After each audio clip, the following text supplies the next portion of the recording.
What should go on your walls? In fact, why do we need to put anything on our walls to begin with? Why can't we leave our empty walls in peace? Walls serve the function they were created for, so why do they need to look pretty? This is the blank wall problem. And we've all been there. You move into a new apartment or house, you rip open all the cardboard boxes and stuff your cabinets and bookshelves. You plant your plants and place your trinkets tastefully, but inevitably you run out of decor and you're faced with a blank wall, or three. To solve this problem, we need to hear the origin story behind our blank walls. Who invented wall decor, and where did this human desire to decorate our homes come from?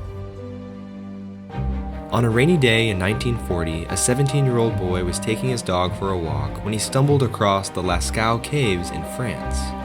These caves are decorated with 1,500 engravings and 600 drawings. Dated to be 19,000 years old, they are often dubbed the oldest artworks of mankind and mark the inception of wall art. And this ancient wall art was not isolated in Europe.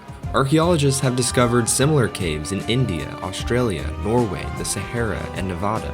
See, since the beginning of time, humans have had an innate desire to make their personal creative mark on the world. Whether it was the Egyptians and their ornate hieroglyphics, or you in third grade when you sketched your initials on your desk with a mechanical pencil, we love to customize our environment.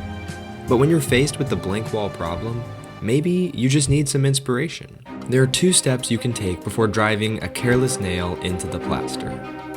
First, look inward. Our homes represent an extension of our identity, whether we want to or not.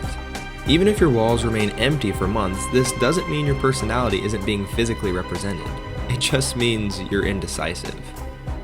Environmental psychologist Susan Clayton says our homes are part of our self-definition, which is why, even though it appears to have very little value, we water our lawns and decorate our living rooms.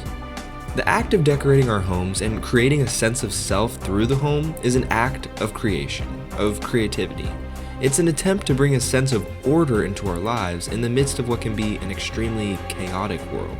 Decorations can hold old memories and shape new ones. When we look at old pictures and see decorative cues that hold a key to our past, we unlock parts of ourselves that are held in the recesses of our mind.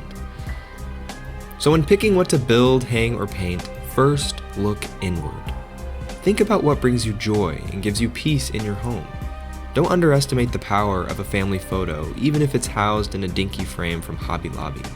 And most of all, don't be afraid to throw the spaghetti at the wall and see what sticks. No decision must be permanent. The second step you can take in facing the blank wall problem is to look outward. Our homes are not isolated and insular. When we feel comfortable with how our homes look and the level to which it represents ourselves, we want to share that space with others. And the act of home decor can ultimately become a bridge for communication. Even while deciding how to fill your walls, invite friends and family to offer suggestions.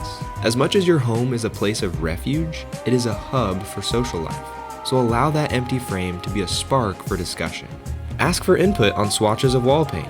And once you do fill your walls, you will see the powerful intersection between art and community.